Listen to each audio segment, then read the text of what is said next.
Yo, yo, yo. It's a 3M podcast. My name is Charlie. My name's DeeJay. My name is Sean. Sorry. Ooh, a little competition. Sorry, dude. Nah, dude. We tell scary stories and we tell jokes. Welcome. If you're a first-time listener, welcome. Welcome. If not, If you're a 100th time listener, welcome. Sean, why are you skeptical? why are you a skeptical, Sean? Why am I a skeptic? Why am I skeptical? I've been thinking about this recently due to the AMA we threw out on Instagram. And one question, actually, you know what? I think that was the only question that was asked that was aimed at one person specifically. And I was like, oh man, I'm getting called out right now. I think it's just the way my brain works. Like if something happens, my brain just automatically goes towards what makes sense.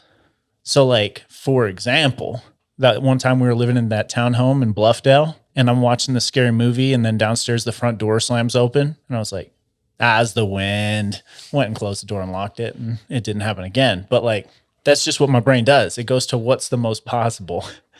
Okay, the main difference, I think, between you and people in scary movies. Because people in scary movies, if that happened, they'd be like, it's just the wind. But then they wouldn't do anything about it. Do you know what I'm saying? Right. Whereas right. you were like, all right, I don't think that's Beelzebub coming through my front door. Probably not. However, I'm going to take the proper and necessary steps to make sure I don't get got. Do you know what I'm saying? Yeah. So it's like you are skeptical or you don't immediately jump to Pazuzu or, whatever. Okay, yeah. But you do act or protect as if it could be. It's true. And like, I did check the house. I was like, you know what? I got to make sure there's nothing down. I didn't check upstairs because like I was upstairs in this townhome. There's no way it could have gotten past me. So I had to go and check the garage. I looked in DJ's room at the time is where you were at. Check like the other closets with my machete, or not my machete. I have like this buck knife just in case. But like, I was still like, nah, it's probably the wind. But if we're talking about like things that I do believe in, there's obviously things I can't explain. And so I guess that puts me in the category of I have to believe it. Like we've told some scary stories on here. I'm like, I don't know how to explain that shit away. There's some demon stories out there that I really don't know about. So it's scientific method. Kind Just of. keep trying to prove it wrong. Yeah, if I can't, you can't then find anything else. And it's like, I guess. I think the other thing that probably sets me apart from like a skeptic is I want to believe. Yeah. Because like I'm about the good story. I'm like, I want that good story. And if it turns out to be not good, then that makes me more sad. So. And it's a good mix because immediately I'll jump to, the CIA is here and they're doing, you know what I mean? But Sean will keep us a little more grounded. Two things. Yeah. Had another nightmare. Oh, shoot. Waking nightmare. I'm in my bed, open my eyes. And when I wake up, there is no like transition where I'm tired. I'm like immediately wake up. So I'm in my bed. I wake up. I look over at my closet and my clothes are spread apart by someone just sitting there like this. Ew. So like hands were through my clothes, pushing them to the sides, and just a dark figure was standing there. And I was like, took me once again 30 seconds of blinking, and then finally it went away. And I was like, gosh, damn it. I don't like that. So dude. creepy, dude. Why is it always your closet, bro? Okay, I did some research On your closet. on why Started I'm checking obsessed that with being in my closet out. closet. I don't know what that is. I have no idea what that could be. No, it was a theory on why we have sleep paralysis. Okay. And the theory is that an attachment or an entity, whatever you want to call it, is testing you. And they're testing to see how scared you react. Because if they can get fear from you, then it like fuels them and they can go more and more and more. So that's kind of my theory why like things don't happen to you is because like you don't react in fear. You don't give them any fuel. You know what I mean? No Interesting. calories. We get energy from food and yoga and all this stuff. And it's like they get it from sapping our energy. Monsters, Inc. It's 1,000% Monsters, Inc. If you think of adrenochrome and watch Monsters, Inc., it's really weird. It is, dude. Like the idea, if you are unfamiliar, not from the US or something, it's like they scare kids and it gives them power. And like the higher you can scare kid, the higher power. And it's like, dude, Yeah, but you know what really the moral of the story was is you get the kids to laugh and you get more power. That's true. That's why we mix comedy in, because we're trying to sap all your power, listeners. No, but so that's something I'm not telling you for like telling you what to do with your life. But next time you have sleep paralysis, just know that the theory exists that it's a test of fear. So if you just don't react with fear, you're not fueling it. Interesting. And I usually don't react with a ton of fear when I have my sleep things. I'm just like, I blink until it's gone, and then I'm like, oh, okay. And I go back to sleep. But they keep happening. So I don't know. Yeah. That makes sense in my mind, though. Like things trying to get a reaction out of you. Yeah. Maybe it's because I've seen Monsters, Inc. one too many times, but it could be a thing. I don't know. You know how we like theorized entities and attachments are attracted to people who are going through like turmoil more? Yeah.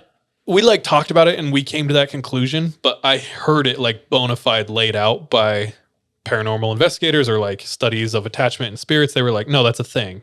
And when you're under the influence of mind altering drugs, so like, and I don't want to sound like a square, to each their own, do whatever you want, ingest whatever you want. But if you're like super drunk all the time, like an alcoholic, or you're under the influence of drugs, they described it as like, if you're in the nether or the spirit world, when you do that, it's like you're a shining light and you attract entities like you, you open yourself up. And so more of them will gravitate towards you. If you had like a traumatic childhood, things like that. Right.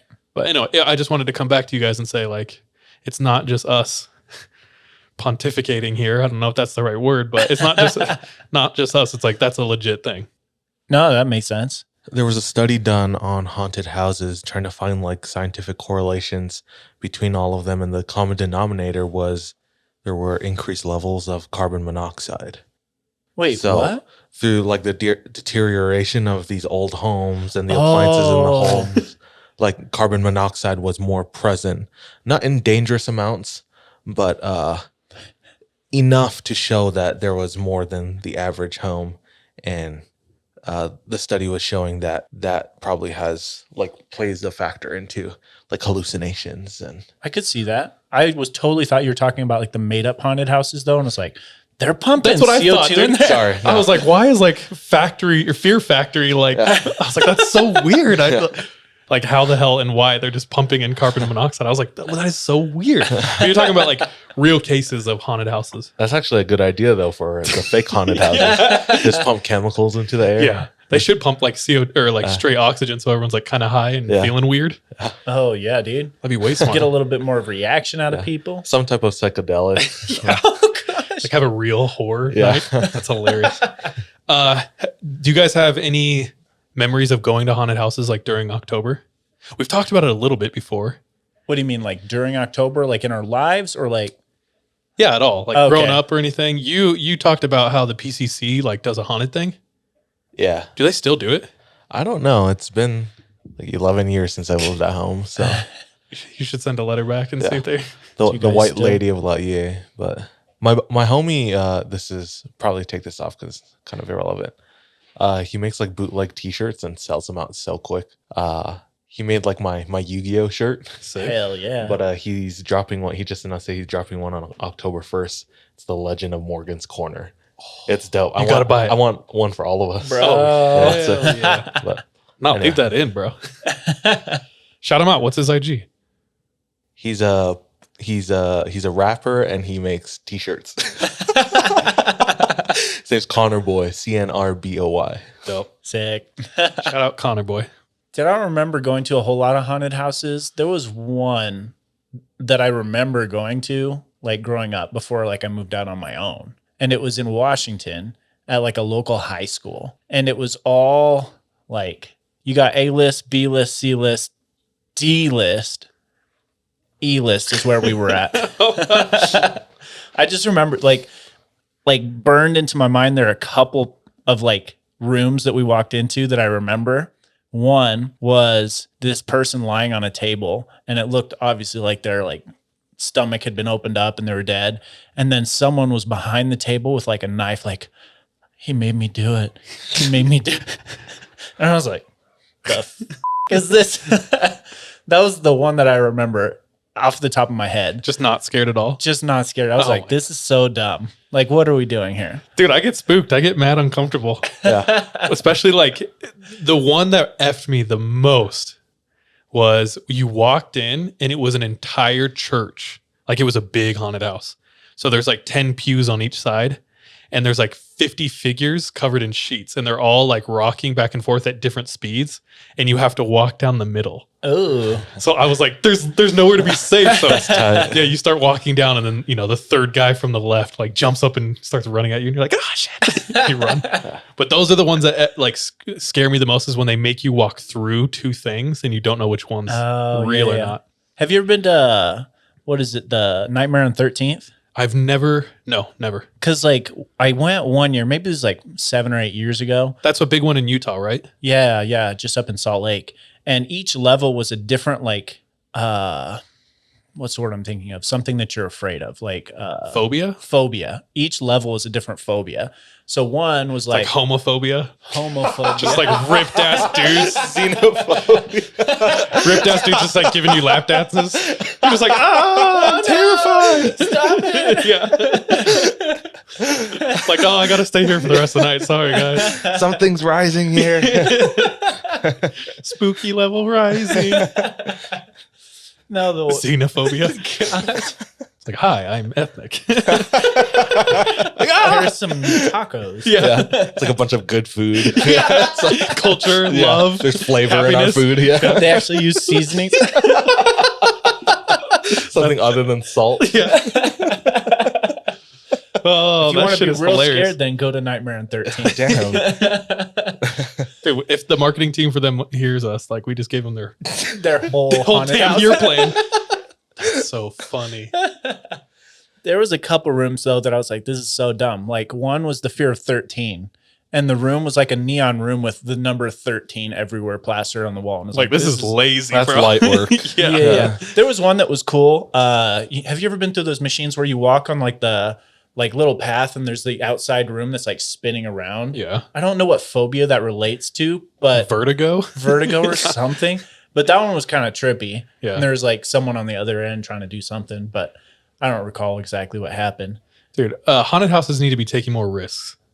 Because they're like using the same model from like the 1930s. It's like, dude, let's step it up. We could do some stuff. Throw a 13 up on the wall.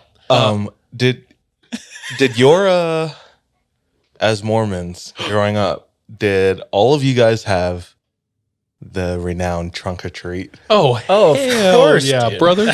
So I swear it was pretty commonplace for all Mormons, but why? Why do we have trunk or treat? Because we have nothing else to celebrate. It's like we're boring as hell. So they're like, dude, we got to give them something. Yeah, basically trunk or treat for all you non-Mormons out there. Sinners. You just pull up in a parking lot, decorate the trunk of your car, and you sit there and the kids like go from trunk to trunk and get candy instead of door to door. So I think part of it is like being safe, More efficient. not like just, yeah, I don't know, dude. I was about that efficiency. It's probably safety. Yeah. Well, it's also like just a ward, like a church getting activity, together. you know, Yeah, like yeah, everyone an getting activity. together. But there was one year where they commissioned the youth of the church in my it's called a ward, in my ward to do the haunted house. So it was in the part of the church where there's like a big, we call it the overflow, but it's like one big long room in the back of the chapel in case like church is popping off one Sunday or something. We open it up and we have more room for people, but it's all closed off. So we made like this huge maze out of cardboard and spent like a month drawing all the artwork and planning like the different sections of it. And it was super fun. And then the oldest young men made it their mission to like actually try to terrorize all the children. The true spirit of Halloween, dude. Oh, yeah, yeah. dude. They're like throwing dodgeballs at like kids' heads. And, like, With like This is not even scary tats anymore. sticking out of them. Scared of getting a yeah, it's just head getting trauma. mobbed. Yeah. Head hunting and then just scissors at ankles, you oh, shoot. snipping. That's truly scary. Excommunication at one point. They try to force Banishing like people out of the Mountain church. Dew on kids. Yeah. Drink caffeine. Yeah. Dragging kids, like it was crazy. They didn't they didn't have us do it like the following years Yeah, after. they're like, I don't think it was too bad. We're but- not doing that anymore. That's hilarious. Have you guys heard of McKamey Manor? McKamey Manor? Is it McKamey? That's how I've been saying it. All right, well, I could be wrong. we all know, we're all aware of it, but let's explain to our listeners. So there's like levels of scary houses, spooky houses. What the hell are they called? Haunted houses. There's a decorated trunk at a church parking lot. There's Friday the 13th or whatever up in Salt Lake. And then there's McKamey Manor is what it is. McKamey Manor.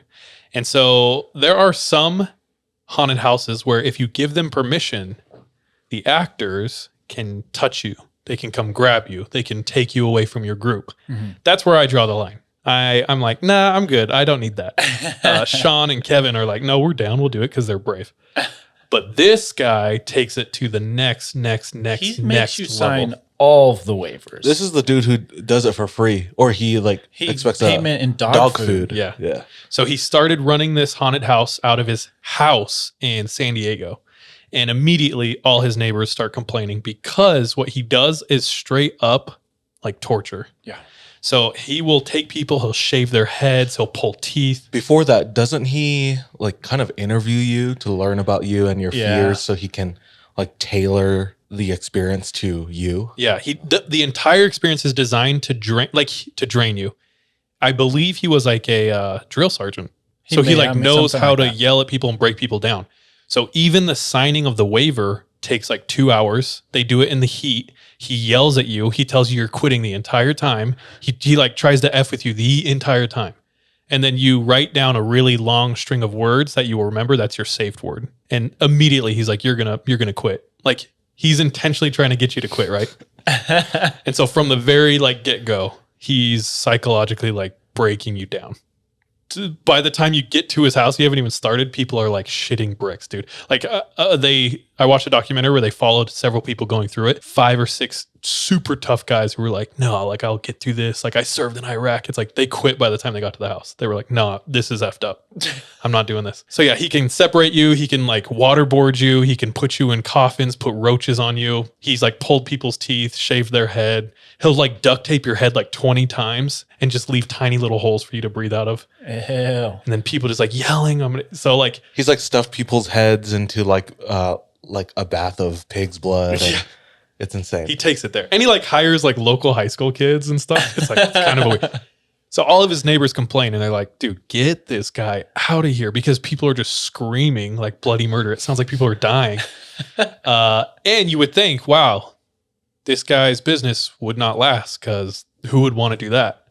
That's wrong. It's quite the opposite. He's like blowing up and bought like a ton of land somewhere. It's in like Alabama. And he has like a 4-year waiting list or something. Like so many people want to, and he has people who come repeat customers.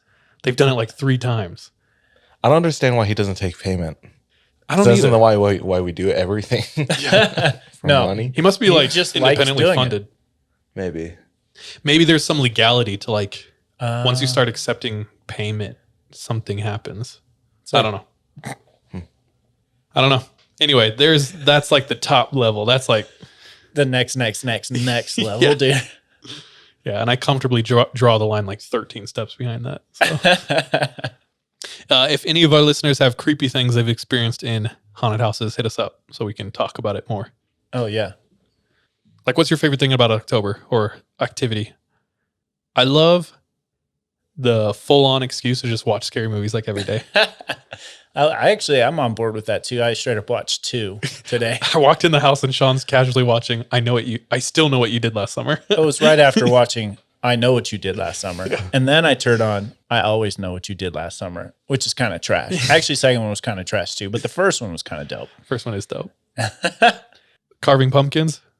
I mean, You could say mid, overrated. mid for me. It's kind of overrated for me. Overrated. Anything pumpkin's overrated. Pumpkin spice, pumpkin pie. I agree. I Come at with us. it. Sean's for it. I mean, it's still like it's not like something I die for. What But I are enjoy you it. not for? What am I not for? McKamey Manor, I'm not for, dude. In regards to like Halloween or October or general. In general, Yeah, what would be your floors of phobias, Sean? phobias. Let's see. Well, I don't want my teeth pulled out. That would costs money. If it's going to cost me money that I don't want to pay, that's my levels. Bro, I routinely have a dream where in my dream I have braces and I can lick and feel them in my dream. And then at some point in my dream, all my teeth fall out and I can go and all my teeth will spin around the wire of my braces. So it's like, and it's like, I'm like, dude, my life is effed up. Anyway, It's like the clown thing you shoot in the arcade with the teeth. Except it's in my mouth. That's hilarious. Oh, gosh. All right. We're doing kind of a shorter episode because we're recording one directly after this. So we're going to get right into our stories. Now we roll our 20-sided die to determine in what order we tell our stories. The numbers are 11, 18, 14. So it's me, Sean, Charles. hey, yo. All right, this story comes from a listener. His name's Josh, and he is a veteran. And his story comes from his experience being deployed in Iraq for the first time. And he said he arrived in Iraq. I arrived there. It was January 4th, 2017. Oh, recent. So pretty recent. Yeah, and it didn't sound like he knew too much about Iraq. He says he remembers watching, what movie was it? Where they found like a statue of Pazuzu in Iraq. The Exorcist? The Exorcist, yeah, exactly. what? Yeah, he says he remembers that, but that was like all he knew about Iraq. So just a light, cool, fun place. Nice little fun fact. Just chill. But he gets there and he said his first impression is that it was pitch black. And then even during the day, it was visually like one of the darkest place. It was the darkest place he had ever been in. So super disorienting. And we've I talked feel like about it's pretty this. bright over there. Like, sun, I don't know, dude. This was just what he wrote into us. Just And talking I about wish the vibe. I wish I could talk to him because some of the details were kind of hazy. And he sent in a video as well that kind of illustrated how dark it was. oh, shoot. And it felt like, I don't know, like San Francisco or London fog, like you couldn't see really anything with clarity. So really disorienting. But he had a handful of experiences that really stuck out. There were some smaller ones like sleep paralysis, which he had like a handful of growing up. And that actually leads to his first experience that really like stuck out to him while in Iraq. So he's sleeping in the barracks one night. They're not getting a ton of sleep. And his homie walks in to wake him up for like a security patrol watch kind of thing. And he's really not wanting to leave his bunk because he's so tired, which at that point, he starts getting dragged out of bed. As opposed to just being shaken awake. He opens his eyes and there's nothing there. So that was the first of the experiences that he ran into and kind of set him off guard. And little by little, he starts to see himself as well as his friends start to kind of go a little crazy. The second Like part, stir crazy or? yeah. Huh. The second part is not so much an experience, but there was one night where he was on watch, and all of these things happen while they're like on night patrol. The second one is he's on watch with another homie who has been to Iraq multiple times. Not his first trip, but he's talking to him about the different hauntings of the area. And he says, the only one you really have to worry about, Josh, are the orbs. And Josh says, he's thinking to himself, why, like I've heard stories of orbs. We've seen videos and pictures of orbs. Mm-hmm. Why do we have to? He thinks it's kind of stupid. But he says, these orbs here glow red. And if they touch you, you'll become possessed. So he's just standing there in the middle of the night hearing this from his homie and is like, okay, whatever. And that was that. So a few weeks later, they're patrolling through one of their vehicles. Somebody's like posted on one of the guns and they have like night vision. All of them have night vision goggles. They're trying to like patrol around the camp, I guess, discreetly. When they're going pretty quickly and the gunman yells, stop, stop, stop. So they come to a full halt. Are they in a warthog or what are they in? Yeah. A banshee. Yeah, I'm not sure. Okay, so I was picturing a wall. A lot of this is the way it was written, like I said, I wish I could talk to Josh and like get some of the details straight. So this is me trying to piece together a lot of what he wrote. But the gunman yells from up top, "Stop!" They come to a halt really quick. And they said, "What do you see?" And they said, "There's somebody right in front of the car. Do you not see that?" And everyone's looking. Nobody sees anything. So they get out. They walk in front. I said, "It's just 10 feet in front of the car." They get out. They walk 20, 30 feet, search the area all around. Nothing. He said that freaks him out. This is when he starts to notice that not just him, but other people are experiencing strange things while they're there. All the while, he keeps having sleep paralysis. And he's hanging around a lot of people who, there's some of them, he's a Christian. He was born and raised Christian, believes in God. A lot of his friends on the team are either atheists or like Satanists. So Chill. there's regular Super talk. chill. There's regular talk about like satanic rituals and things like that. It's just a very foreign environment for him, and he's just trying to make it through his tour. Damn. So He has like earthly and other earthly like enemies everywhere. the next night, they're on patrol. This vehicle that they're in, if I remember correctly, there's a driver, then the passenger, then there's a row, like a bench in the back of the bed facing each other, and can fit 3 guys. So six total. 3 guys are facing each other. The other 3. Sorry, did I explain that stupid? Nope. And then there's a gunman up top as well. Mm-hmm. They're driving around, and it had been a few hours. I don't know where they were going, but he's watching one of his friends start to doze off. His head nods down, and then he's awakened, and his head nods down again, and then he's dead asleep. He's watching him, and he wakes up, and he's freaking out. He starts screaming, and they're all trying to calm him, like, "Dude, what's going on?" And he starts threatening them. He's like, "Don't touch me, don't touch me." Oh no. That goes on for a few minutes, and he finally is able to calm down, and they ask him, "What's going on? What do you need? How can we help you?" And he said, "I opened my eyes because there was a bright light in our car, and it was a bright red light, and it went to each of you, and I watched it," because he was sitting like towards the end of the bed, like closest to the driver and the passenger. He said each person took this orb, and as soon as they touched it, like their whole demeanor changed, and they would pass it to the next person.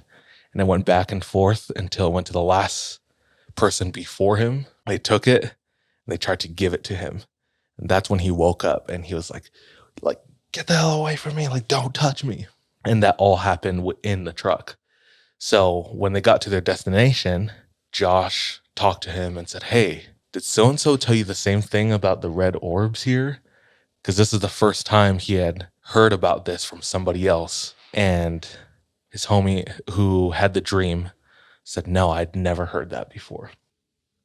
So that experience really haunted Josh. His tour finished, and he went home. And it was his first night home. Some of his friends were in the area as well, and they wanted to go to the bar and get some drinks. He decided not to because he was feeling so tired. So he stayed home when he's awakened by a phone call. He answers the phone call, and it's his dad. And his dad's voice is coming through really static-like.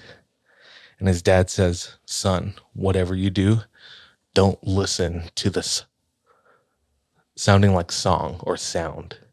But it cuts off, and the song started playing.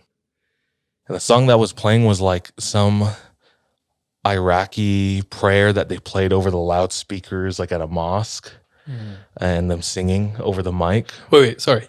The dad's voice said, "Son, whatever you do, don't listen to the song," and then it cuts out. Oh.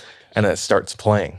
And then he woke up, and he talks about how he feels like this thing, this orb, or whatever happened there, or whatever was going on there, followed him home, because he keeps having sleep paralysis and dreams and things that are tied to what happened in Iraq. He included that video, and I watched it after. I was wondering if it was the song or something, but it was just a video of like the environment and how dark it was. Yeah, Trying to plug your ears. yeah. So it's just a bunch of weird experiences. Like I said, I really wish I could have talked to him because I probably could have milked more details that illustrated it a little better. Mm-hmm.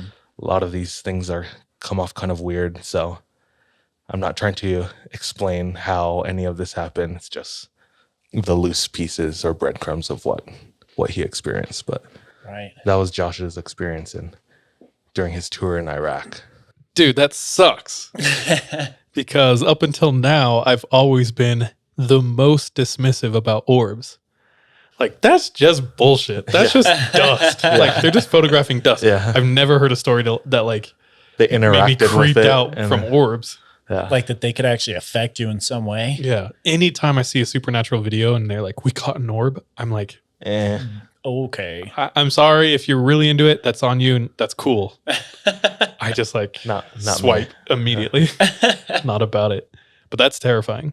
Red orbs. Yeah. Thanks, Josh. Thank you, Josh. Yeah. All right. Is that you? That's me. I'm up. Wait, sorry. Is it going on right now in Josh's life? I don't know. I tried to look him up on Instagram. I couldn't find him. Wait, really? He hit us up on Instagram. Really? Like I was the one who told him to send that story. DeeJay, what are orbs? That voice you hear is the homie Alex. I grow up with it. I grew up with him. He's one of my best friends. But Alex is chilling in the studio with us. So what up, Alex? What up? Orbs. There's always videos and pictures of people like their security cam footage, and they're like, "We captured this orb." And it's just like this bright white thing. Orb. I can't put it in. It's any like other. like a floating ball of light. Like basically that's it. Like people catch it on camera and They'll film. just like and- go across a frame or something. Yeah. Is that like UFO shit? Or is Yeah. it supposed to be Some people supernatural? think it's UFO. Some people think it's like a spirit you're capturing, like their imprint on the digital. But I've always just thought it's dust particle like yeah. hitting That's the what I light, always thought too. and it's just like you can YouTube and look up orb videos. But There's red millions. orbs, But that's red another orbs. thing altogether. Yeah. that we don't know. And lights are a little bit different because we've seen lights that behaved weird. We've told this one super long ago. Yeah. But when we were in the meadow, it's this meadow that's way up in the mountains in Utah. Were you there, or was it me and Sean and Jordan? I was not there. It So, was you, it's just Sean, Jordan, maybe. Charlie, Sean, Jordan. We get up into the meadow. We start walking in the meadow. It's pitch black. And a quarter of a mile away from us in the tree line, we see what looks like a lantern going back and forth and like blinking in and out because it's like going behind trees. And so we like stop and we just look at it and we're watching it. And then all of a sudden it gets into the clearing, stops blinking, and it's just sitting there. And then silently and super fast, it starts going like right across the meadow towards us. But It wasn't on an ATV It wasn't like bumpy. It was and it wasn't bumpy. It's Like smooth somebody as holding day. a light or running. Yeah, just straight line coming towards us, and we turned and ran. Yeah. But no idea what that was. Didn't it like disappear at some point and then appear in other parts of the mountain? So when it was in the trees, Which was on a hill. it would like go out, and then like another one would go on really far away, but then it came back. Yeah. Anyway, Actually, I forgot. I was going to tell you guys what happened to me the other day. It was super trippy. what? So I'm at my girlfriend's house. It's night. So we're looking out the window. Well, we're like sitting on the couch and the window's like open so we can like see out of it. And she lives kind of up on the hill at point of the mountain. And we're looking out the window and there's this light in the sky. And then there's another light in the sky. And they're both just there, just staying there, not like doing anything. And we're both thinking, well, that's kind of weird. Those are pretty bright, like really bright. They don't look like stars. And I was like, okay, well, I whip out my handy dandy star app and like put it up and it doesn't like pick anything up. Like there's nothing. And then all of a sudden they like go away. Like as I'm like looking at my phone, like trying to figure out what's going on, I look back up and they're gone. Were they stationary? They were stationary just in the sky. And then a couple minutes later, another one is there. And it's just pointing straight at the house. It's like obviously like off in the sky, but super creepy, just stationary in the sky. Huh. And I'm like, I got to get this on film. So I like whipped out my camera and start like filming. And then it occurs to me, I was like, what if those are just planes? It's weird that they're just kind of like staying like stationary though. Like that doesn't make sense in my head. So I like whip out like the flight tracker on my phone. And as I look at the flight tracking map, there's a plane that's literally coming straight towards the house, like from LA or Las Vegas or something. But because of that, on the trajectory it was on, it was just staying straight at us for like 5 minutes. That's hilarious. And I was like, oh, I'm so freaking stupid. That's your skepticism, like right there, solving the mystery. Because I would have been like, method, dude. I gotta write the Pentagon. I just saw 3 UFOs. It was super Undeniable. creepy at the time. I was like, what is this? And then like as there's a flight tracker, I'm just gonna have to check it. Yeah. And turns out that's what it was. Dang, that's funny. But anyways, that's my story for tonight. No, I'm just kidding. I do actually have another story for you guys. Let's get into it. It is on one of my all-time favorite spooky subjects, Bigfoot. Bigfoot. Oh, So I've been doing a little bit of searching, digging, squatching, as you will. And I came across a book that was written in 1967. It was called I Fought the Ape Men of Mount St. Helens, Washington. And it's the story of a man named Fred Beck. Have either of you heard of Fred Beck? Okay, good. So this book is written by his son, Ronald Beck, based on the story that his dad has told him. And in the early 1900s, in kind of this Pacific Northwest area, there was this big, like, Bigfoot craze going on. In fact, there was what was coined as the demon ape hunt going on at this time. Even so much that there was a $100,000 reward for anyone that could find the ape men or the Bigfoot. And to give you like some, I guess, adjustment, it's about $1.3 million of today's money. So kind of a big reward, kind of a big deal. And Fred Beck was at the very heart and center of why this even started in the first place. And his son wrote this book based on the story that he was told. So Fred Beck and his companions, they were all gold miners at the time. And they had a plot of land up near Mount St. Helens, a few miles away from Spirit Lake. And it was in this canyon that is now known as Ape Canyon. At the time, though, it was not. It was just some random canyon out in the middle of like the forest. They bought this plot of land and they had built a cabin up there. And in July 1924, they head out. Fred, one of his friends or companions, whose name is Hank, which in the story, in the book, he said is a pseudonym because that's not his real name because he's trying to protect the identity of all the people involved. And 4 other companions all head up to this cabin in Ape Canyon near Mount St. Helens. And they're basically just going to be digging for gold. They're going out each day. There's a river that goes down in through the canyon. And here, I have a picture for you guys as well, just kind of near the top of what Ape Canyon looks like. So it kind of looks like this. Nice. So this is going to be like on the top of one of those ridges in Ape Canyon. So they're out there just prospecting, trying to strike it rich. However, like as they're out digging for gold, some days they would see like footprints right and around the riverbed. And they were described as 14 inches long with 4 toes. Ninja turtle ass. Ninja turtle ass, dude. And Donatello. Fred says that his friend Hank was an avid hunter and couldn't identify the culprit, if you will, of these footprints or anything. So it's a little unusual. They don't really think much about it. Obviously, they're still thinking about the gold. Now, as they're staying in this cabin, though, they've been here for a little bit. They start hearing like what they described as shrill shrieking almost. And it would happen nightly for a few nights in a row. And he said that the way that it happened is they would hear it like coming from across like one of the ridges. They would have like this shrieking going on. Can you give us an example? Unfortunately, in the book, there was no example. Oh, that's a real shame. Just imagine a shrill shrieking. And then imagine it on another one of the ridges in Ape Canyon. Almost as if something was communicating with another something. He also described that there was another sound that they would hear that almost sounded like it was like a thumping noise, but it sounded like something was beating its chest, not like something was beating like a tree. It was like doing the old Matthew McConaughey, num, num, While shrieking. but like super loud While shrieking. while shrieking and communicating with something else shrieking. So this has happened a few nights in a row. They're not really sure what to make of it. They're getting a little uneasy.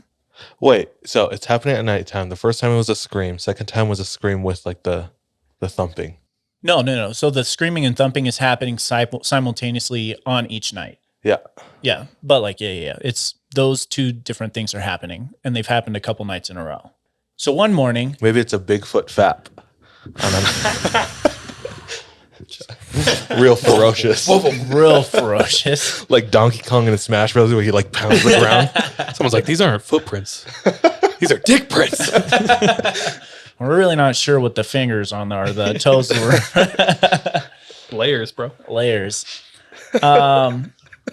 So one morning, Fred and Hank head out to the river, which is about 100 yards from the cabin, to bring up some water to the cabin. And as they're like getting water, Fred hears Hank yell.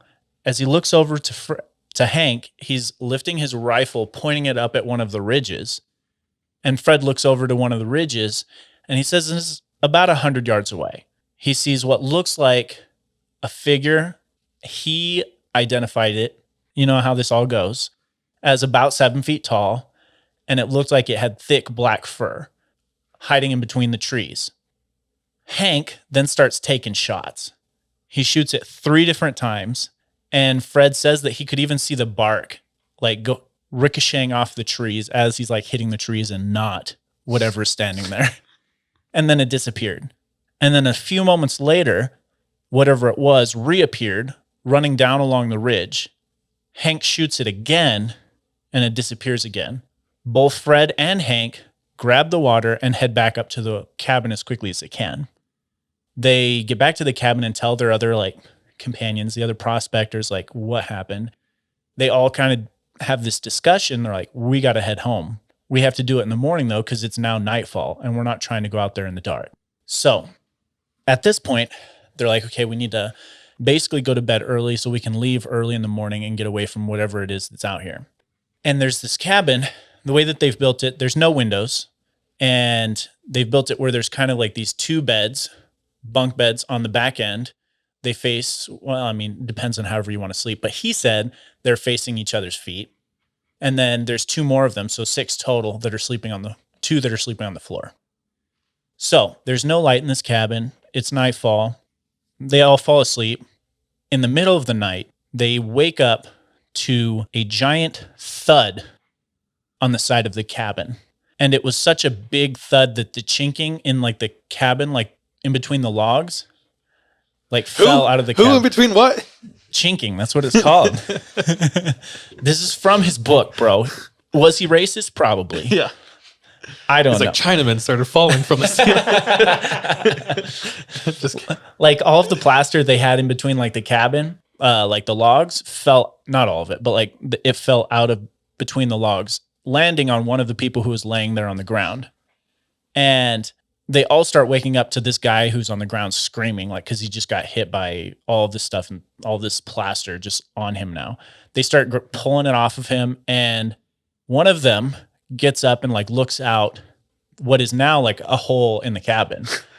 And they hear what sounds like a bunch of people running around the cabin. They're not really sure what to make of it, but it sounds like heavy like footprints running around the cabin.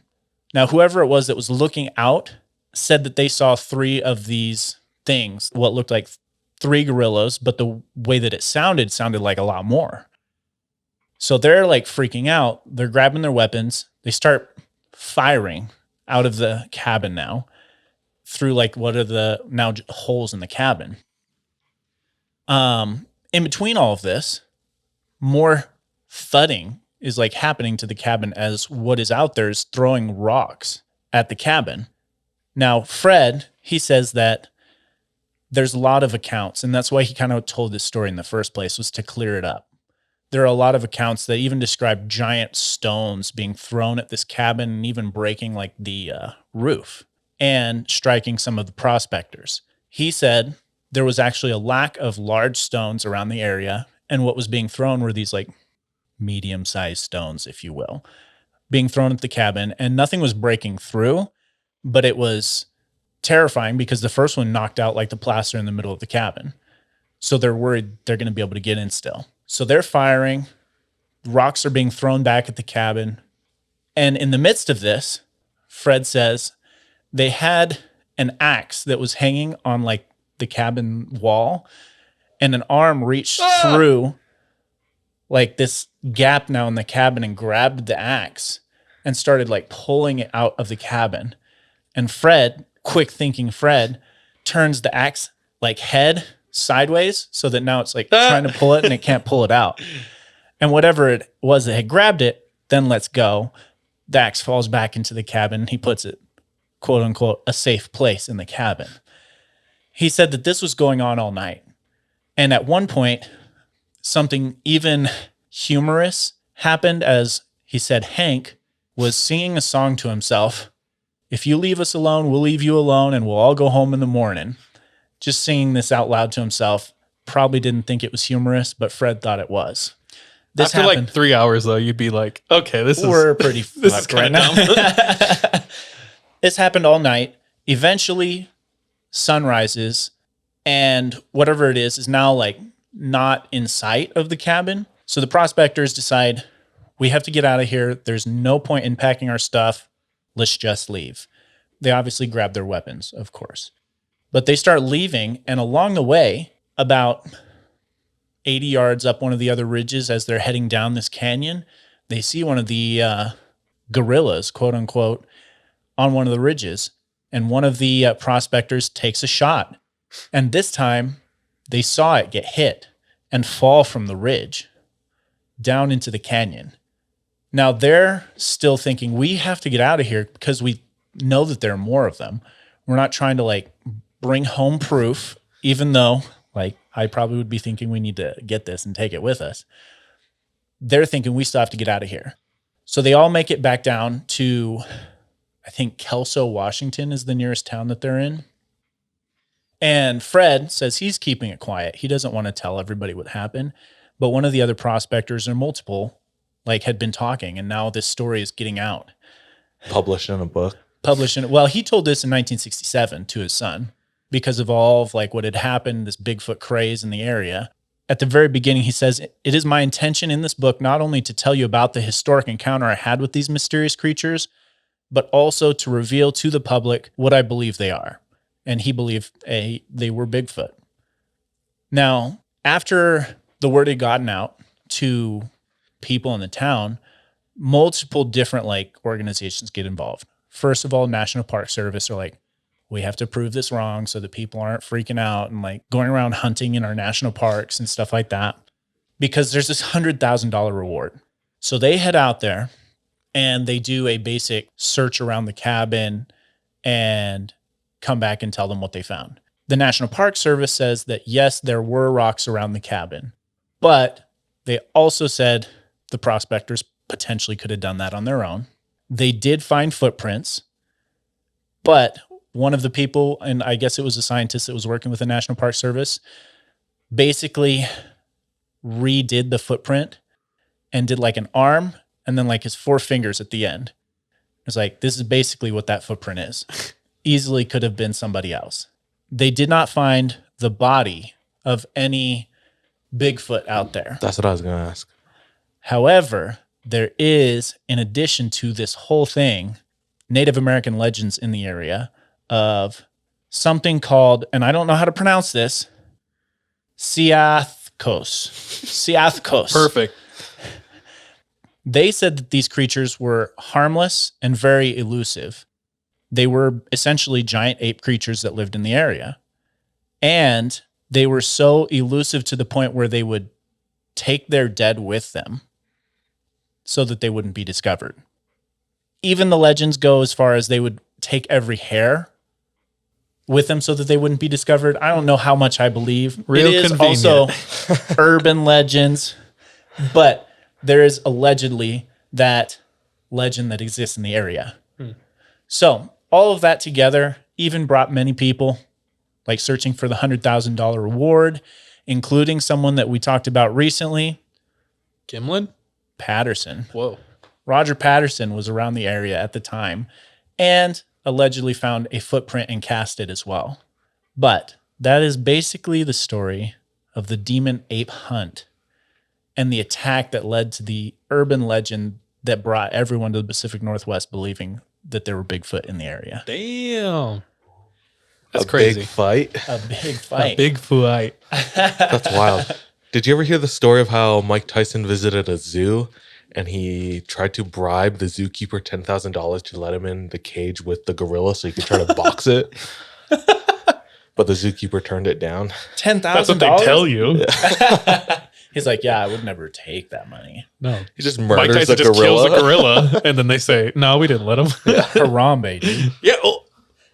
The truth comes out. Dude, I was using, my wife and I have 2 cars, and for a long time, we would just use one. So I hadn't used my other car for a really long time. It's a beater of a car.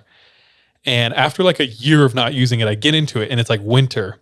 Turn it on, it fogs up. And I'm like, oh crap, I can't see out of the windshield. And I'm like, I'm wiping it and trying to see. And I look over in the passenger, and there is baby footprints walking up the inside of my windshield.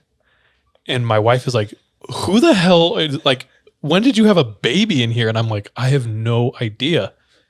And then it dawns on me, I remember like a year prior to that, DeeJay did the little baby footprint thing. So you stick your palm on it, and then you do your thumb and like little fingers and stuff. And I was like, yeah, but it took me a while to remember that.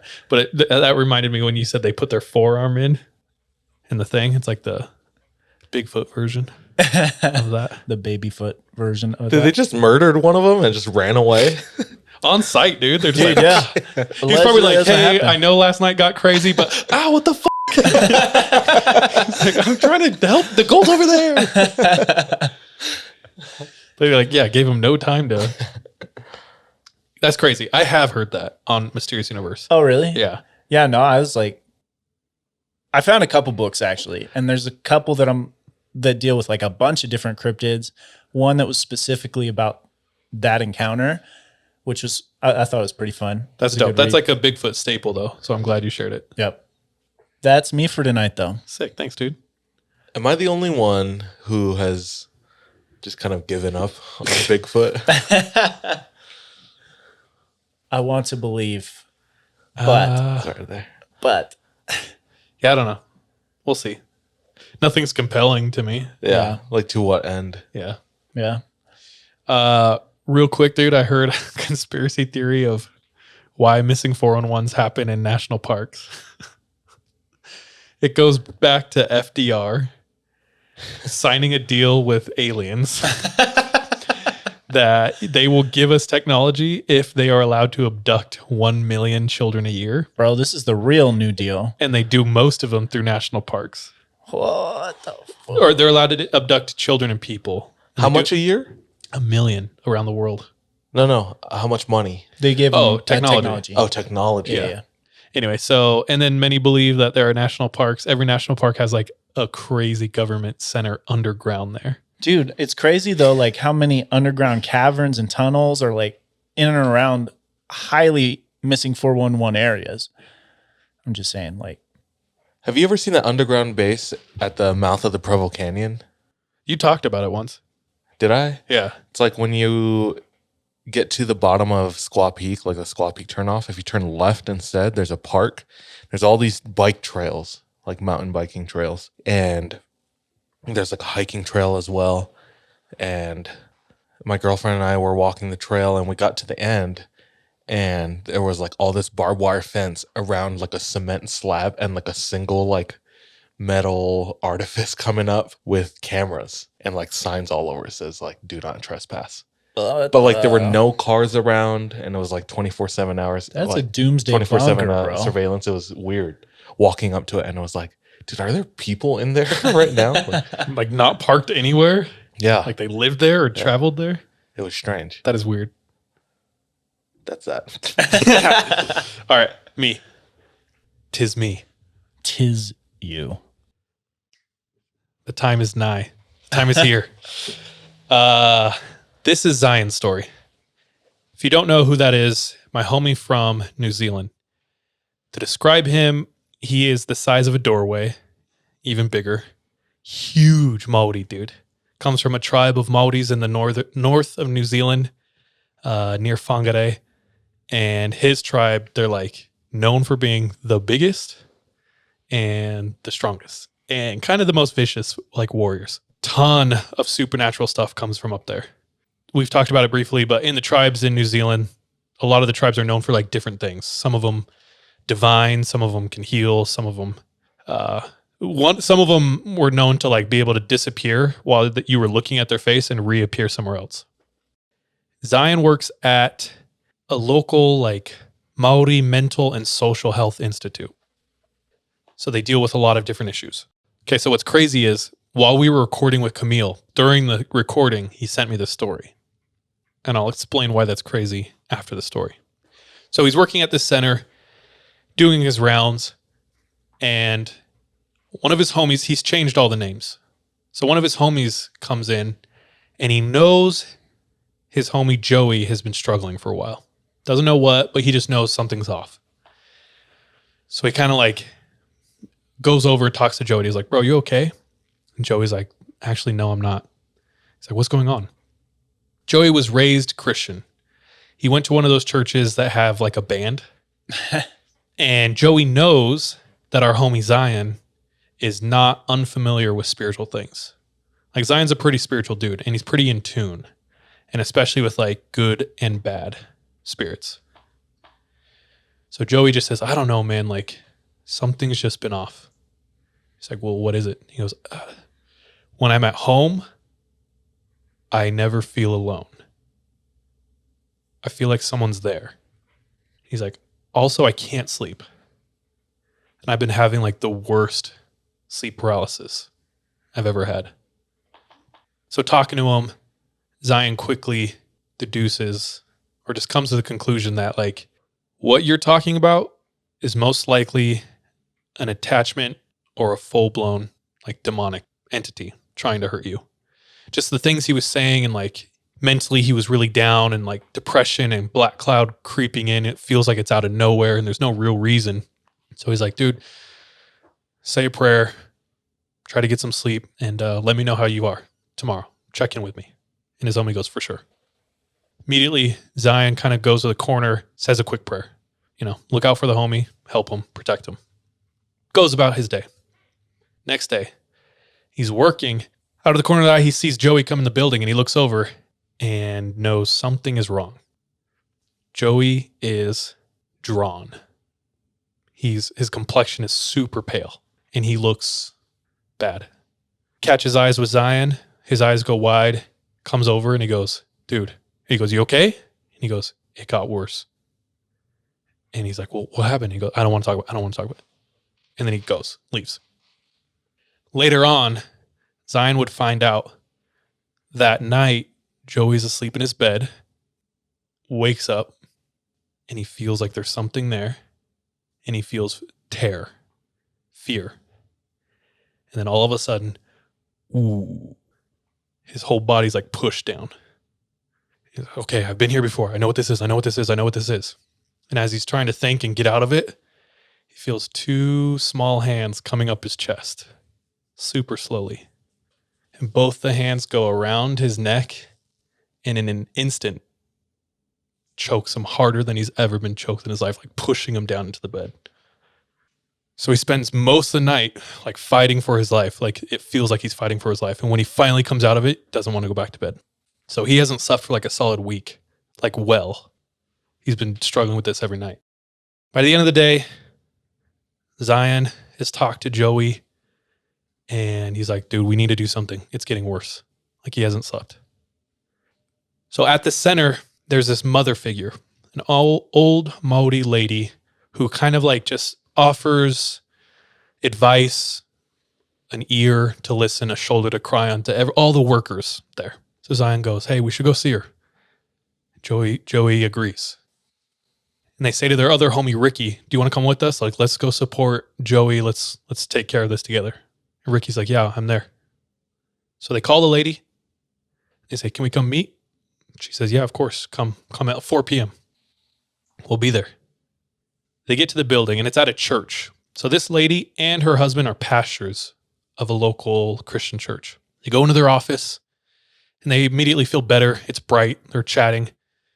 And the lady looks at Joey and just goes, like, tell me what you've been going through. And he briefly describes what he's going through. And they just kind of shake their head. When do you think this started? I don't know. Maybe a couple weeks ago. Did anything out of the ordinary happen? Were you doing anything new? What was going on? And he goes, well, we did this like meditation program or practice, and maybe I invited it in then. And I go, okay. Well, we'd love to offer a prayer. Is that okay? And I go, sure. So they all bow their heads, and the husband and wife stand up, and they go, we're going to pray over you. Okay. They walk over to Joey and they take a tiny bottle and uncork it, and they anoint his head and his neck with oil. And they very calmly say,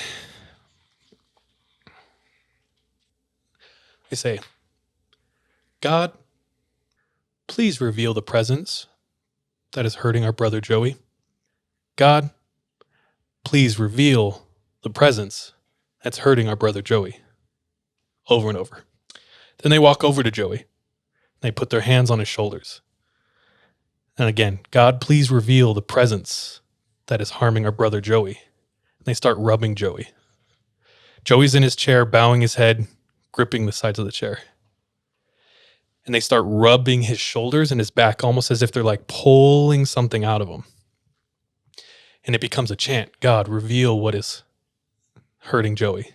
Reveal the presence. God, reveal the presence. Reveal the presence. It's getting louder and faster. And at one point, they switch. And they're no longer addressing God. And they start saying, reveal yourself. What is hurting Joey? Reveal yourself. Reveal yourself. Over and over, louder and louder. They're pushing harder on Joey's neck, shoulders, head. They're like dragging it out, trying to pull it out. Zion's in the chair like, ooh, yo. He says earlier, he's like, I thought it was going to be straight up just like a simple prayer. So Zion looks up, sees them. They're pushing Joey hard. Joey is white knuckle gripping the chair, sweating. But it looks like he's determined. He wants to get through this. So Zion doesn't say anything. But Zion looks up at the man and the woman. And the woman's praying, looking at Joey. And all of a sudden, eyes go in the back of her head, and he can just see white, like the Undertaker. She cocks her head back and starts speaking in tongues. The husband is shouting, reveal yourself, reveal yourself, reveal. And she's speaking in tongues. Strange noises all around the room, like echoing. It's chaos. It's intense. Joey's hyperventilating in his chair. He's like full on as they scream, reveal yourself, reveal yourself.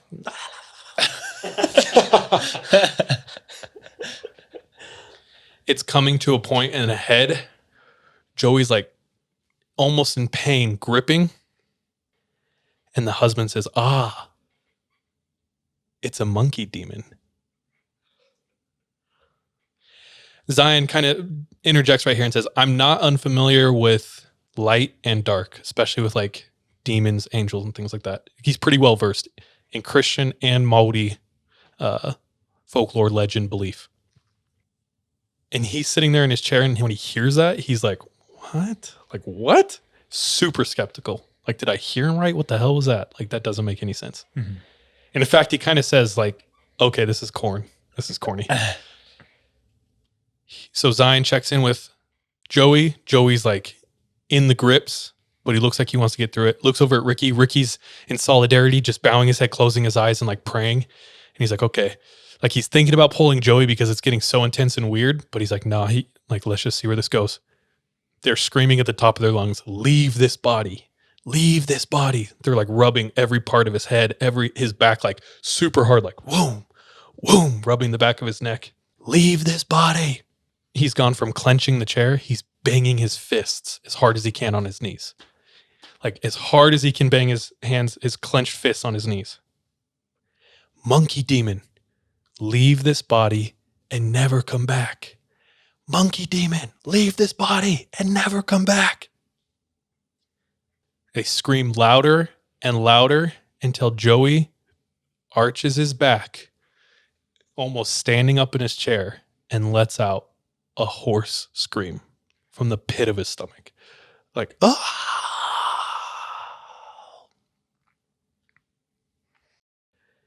Both the pastors calm down, look at him, walk around the desk, and sit in the chair. Joey collapses in his chair and is breathing normal. Fists unclenched. Joey seemed better. He thanks him. Thank you. Thank you so much. I can feel it. Thank you. And they're like, you did good, Joey. It's done. It's gone. And Zion's sitting in the corner like, what the hell just happened? And Ricky's just sitting there hitting the sign of the cross or whatever he does. So Zion's like, okay, that was weird. They thanked him. Thank you so much for your time. Thanks for meeting with us. We got to get back to work. Clock out. So they go back to work. They're like, dude, you good? And Joey's like, I really think they did it. Like, I think I'm good. I'm like, okay. Well, that's all that matters, right? Zion's like, I'm going to suspend my opinions, and that's all that matters. If Joey's good, then it worked. We're good. So Joey's like, yeah, I think I'm good. I'm going to go work. Leaves the room. And that's it. It worked. Zion's chilling in the room. He's with Ricky, and Ricky's like, all right, I'm headed out. And he's like, hold on. I'm like, what are your thoughts? What do you think about that? And Ricky's like, I don't know, man. That was freaking crazy. Like, I was not expecting that.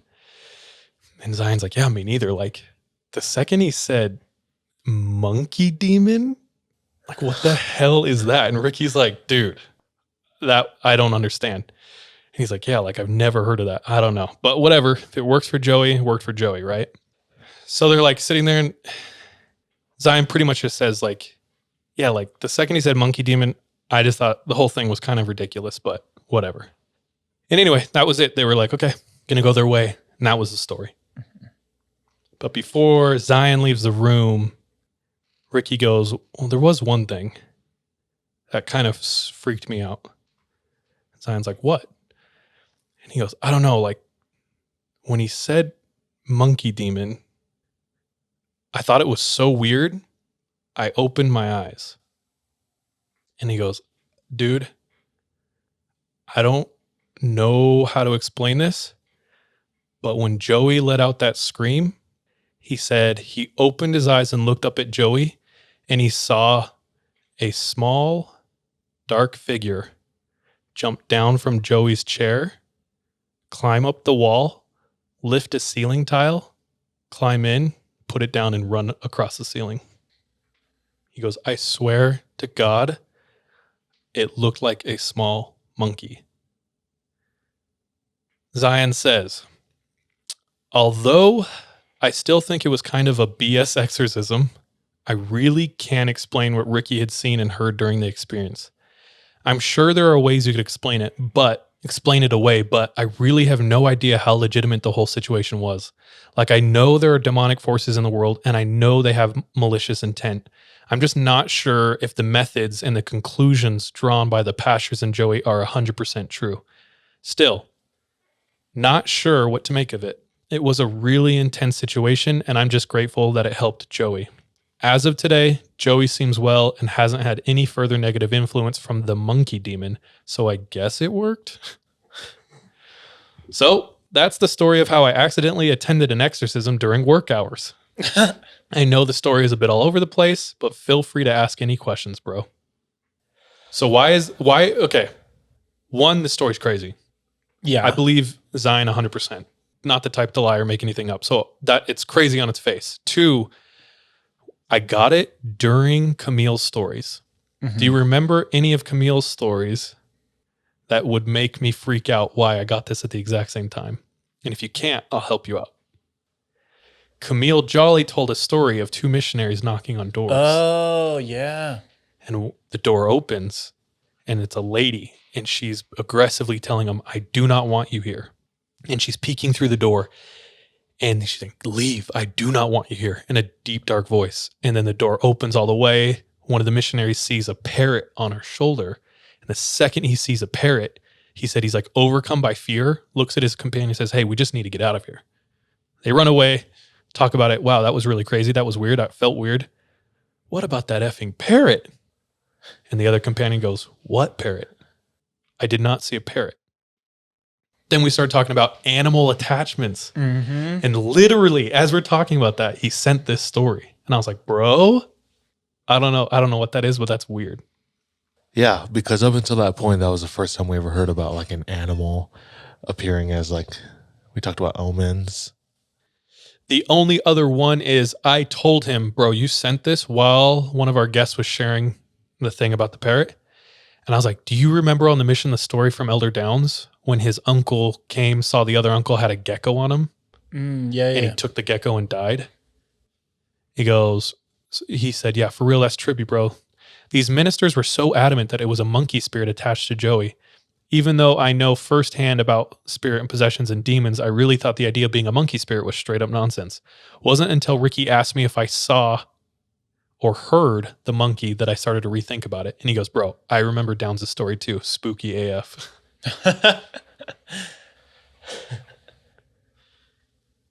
He also said, I have another story I need to send you. Oh. He said, why would it be a monkey? There aren't even monkeys in Aotearoa, like New Zealand. So it's like, why would it be a monkey? And are animal demons just manifestations of spirit type or personality? Such a strange thing to look into. So I started doing a ton of research on attachments and famous demons. I don't really want to go too far into it because it's just so damn dark. And most of the things were like, this is how you get rid of attachments. And I don't also want to give like advice to our listeners on how to perform rituals on how to get rid of attachments. But understandable. Yeah, I don't know. I thought it was a crazy story. The monkey, dude. I was like, what the F is happening? It's weird. Do you remember this, me talking about like pork in Hawaii and how it's like sacred? Pork in Hawaii. Pork being sacred? Not necessarily sacred. Okay, in Hawaii, oh, man, it's been a long time since I've read up on this, but I think his name is Lono. Lono is like the god of war, and he's also lots of gods and goddesses, deities in Hawaii kind of have like different domains. There's lots of times one that they like are known for, and then a bunch of like other small ones. So Lono, the god of, I think he's the god of war and also like the pig god as well. And where he lives is the Pali, like Nuuanu Valley, where the Pali Highway is, Morgan's Corner, where they like forced like thousands of soldiers off the cliff and they all fell to their death. So the legend is in Hawaii, if you carry like pork over the highway, like weird things will happen. So if you have like pork in your car, like your car will break down. What if you're bringing back home food, bro? That's part of it, because it's like disrespecting him. It's like Like you chuck have it like over the his highway? dead body. Yeah. Misdirection. And then drive. I wonder where like the monkey demon thing is like based in. you Bro, know? all I could think about was Jackie Chan, like the cartoon. I thought about that too. like the talismans. The talismans. I was like, okay, I'm kind of seeing that. Huh. I don't know. Weird. Like old Mesopotamian demons and stuff like that. A lot of them had like animal characteristics. Anubis in Egypt and things like that. Like they take on the form of cat, birds, dogs, like jackals. Yeah. So, I don't know. Crocodiles. In researching this, it was breaking down all the major demons, and it went over Pazuzu, which by saying his name, you're not really supposed to do that. It invites it. So my bad, everyone. I already said it this episode. Oh, okay. too. Both Then of we're y'all are good. getting cursed, bro. But they'd mentioned him, and he has like the face of a dog, and But like, what kind of dog are we talking? Like a French like? it's like a dog beast. Like, I don't know. It's an artist rendition of a dog for sure. But anyway, he's like the demon of, and these are the fallen angels who followed Lucifer out of heaven. And then like, there was just like some heavy hitter demons. And so we know their names. But he's like the god of pestilence and famine. And so he's like, he was the reason or the cause of all the locusts and shit like that. So he's a super bad dude, really scary. But then there's another demon who her specific thing is to attack and kill children. And he protects children from her. What the? And the feeling I got was like, it wasn't necessarily like him being good. I think he just likes to cause chaos. So it's like even thwarting other demons. He's like, haha, like the ultimate troll. Random side note, but. I mean, seems like he's not that bad of a dude then. Yeah, there we are. Wait, no. Anyway, that's me tonight. Shout out, Zion. Dope. Another night, another round of stories. That was a fun one. Thank you, Zion, for sending that in. Thank you, Zach. Josh. Thank you, Josh. My bad, dude. And thank you. Technically, Peck. Fred. What's the last name? Beck. Beck. Peck, dude. Those were fun. Yeah, those are good ones. Good times. Guys, we love you so much. Thank you for sticking out with us.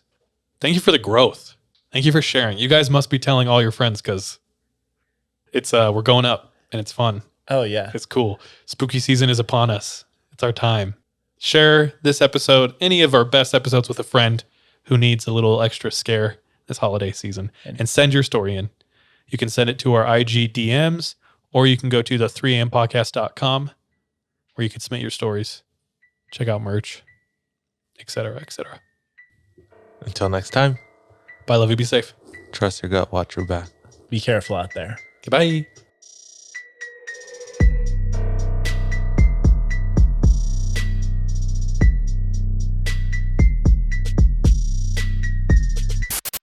Hey, thank you so much for tuning into this episode of 3 a.m. If you want to support us, visit our Patreon where patrons have access to exclusive content. If you're not able to support us monetarily, don't worry. This episode is on us. You can still rate and review us on whatever platform you listen to us on. It really does go a long way. You can also follow us on social media. Our handle everywhere, including Patreon, is the 3 a.m. pod. Finally, do you have any scary stories? If so, submit them to our website, the3ampodcast.com. We love any audio or visual aids that can help bring your stories to life. So file uploads are welcome with your written submissions. We're anxious and excited to hear from you.